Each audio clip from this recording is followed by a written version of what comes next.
kampung banyak kegiatan masjid yang vakum. Di antaranya adalah majlis ilmu.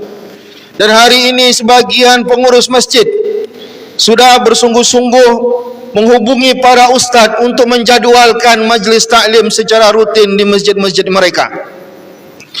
Ini penting untuk diseriuskan. Pernahkah kita berpikir bagaimana ini mesti dijalankan secara serius? Bagaimana dulu para ulama kita belajar di masjid, tidak perlu sampai puluhan tahun seperti kita, tapi mereka menjadi orang-orang yang alim. Hari ini masjid-masjid mengadakan majlis sampai 14 kali, sampai 16 kali dalam sepekan. Tapi ilmu yang didapatkan oleh masyarakat sangat sedikit. Bab air dalam berwuduk saja tidak tuntas, padahal sudah ikut pengajian selama 60 tahun. Bagaimana cara solat yang benar saja masih belum duduk, padahal ikut pengajian sudah puluhan tahun. Akidah saja belum tuntas. Bagaimana akidah Ahlussunnah wal Jamaah yang sesungguhnya, padahal setiap hari mengikuti pengajian. Pernahkah kita merenungkan itu? Bukankah ini hal yang mestinya disayangkan oleh para pengurus? Padahal ilmulah yang menjaga iman ummah.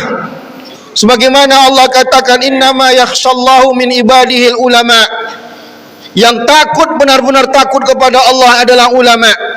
Mengapa bisa demikian? Kata Ibnu Katsir di dalam mensyarahkan ayat ini, karena jika ilmu bertambah, ilmu sempurna, pengetahuan terhadap Allah juga sempurna, maka iman dan ketakutan kepada Allah akan sempurna. Mustahil iman kita akan terjaga jika ilmu tidak bertambah. Mustahil kualitas ibadah kita bertambah jika ilmu tidak bertambah. Mustahil kualitas dan kuantitas iman dan ibadah kita bertambah jika ilmu kita tidak bertambah. Tapi apa sebenarnya yang terjadi di umat, di masyarakat kita? Pengajian subuh, ada khutbah, belum lagi nanti ada kegiatan-kegiatan munasabat-munasabat Islam. Hampir satu hari 3 sampai 4 kali pengajian di masjid-masjid, tapi masyarakat masih bodoh. Berwuduk masih banyak yang salah, salat masih belum tuntas, Allah masih belum kenal, akhirat masih belum yakin. Mungkin salah satu faktor yang mesti diperhatikan adalah tentang pola bagaimana menyusun kajian. Yang perlu diperhatikan adalah tentang materi kajian. Hari ini kita melihat dan sungguh sangat disayangkan sekali, banyak pengurus-pengurus masjid lebih mementingkan popularitas daripada ilmu seorang ustaz. Ustaz dicari berdasarkan rating kepopularitasannya.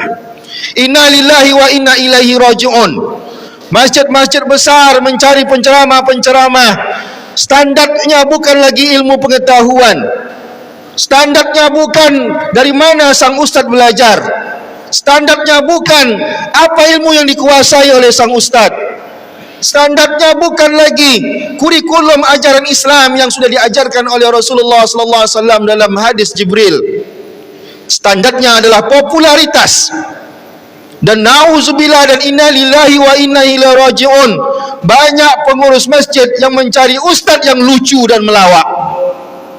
Bukankah ini musibah bagi umat? Bukankah ini musibah bagi agama kita? Bukankah ini musibah bagi masyarakat? Bukankah ini musibah bagi masa depan anak-anak kita?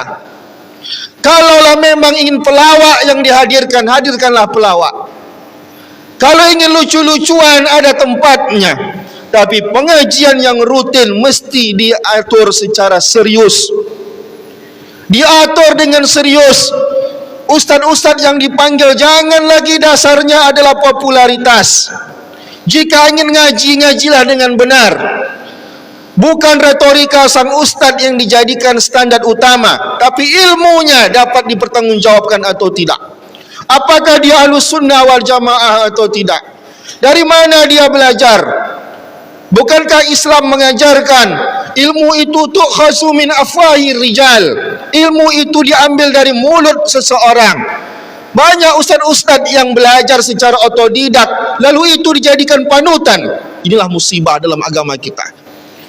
Bukankah para ulama kita sudah mengingatkan, di antara kebesaran ajaran Islam itu adalah bahwa Islam ini, ilmu pengetahuan yang beredar di ajaran Islam itu ada sanad pengetahuan, ada rantai keilmuan. Rantai keilmuan itulah yang membuat ajaran Islam ini menjadi besar. Maka carilah ustaz yang punya rantai keilmuan yang sampai kepada Rasulullah sallallahu alaihi wasallam. Jika kita belajar hadis, belajarlah hadis, undanglah ustaz yang pernah belajar hadis, yang dia belajar dengan guru, gurunya belajar dengan guru, gurunya belajar sama guru, sampai kepada rantai keilmuannya ke Rasulullah sallallahu alaihi wasallam, sehingga kita dapat mempertanggungjawabkan apa yang kita pelajari di hadapan Allah kelak. Inilah musibah umat. Hari ini media sosial membuat pengurus-pengurus masjid banyak yang salah langkah, terlalu termakan dengan gaya hidup modern.